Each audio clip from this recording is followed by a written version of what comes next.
লা ইলাহা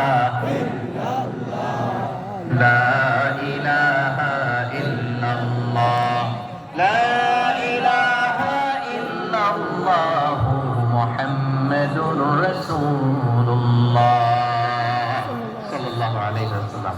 আমার প্রিয় পটুয়াখালীবাসী, তাহলে লঞ্চের ভেতরে যখন আমরা তুফানের মধ্যে পড়ি তখন সবাই মিলে আমরা একটা নামের জিকির করি। নামটা কার?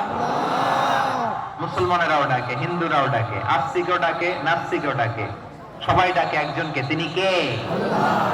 আবার দেখবেন ওই আল্লাহ তুফানের পরে, ঝড়ের পরে ওই লঞ্চটাকে যখন সদর ঘাটে ফিরিয়ে দেয়, আবার আমরা নাফরমানি শুরু করে দেই।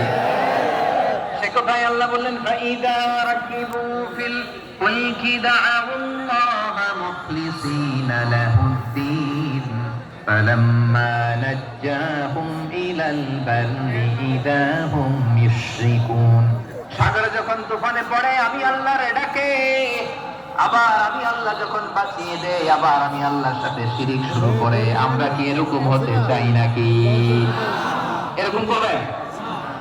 হ্যাঁ না, আমরা তুফানে পড়লেও আল্লাহরে ডাকি, আবার বাঁচায় দেওয়ার পরেও ডাকি কারে?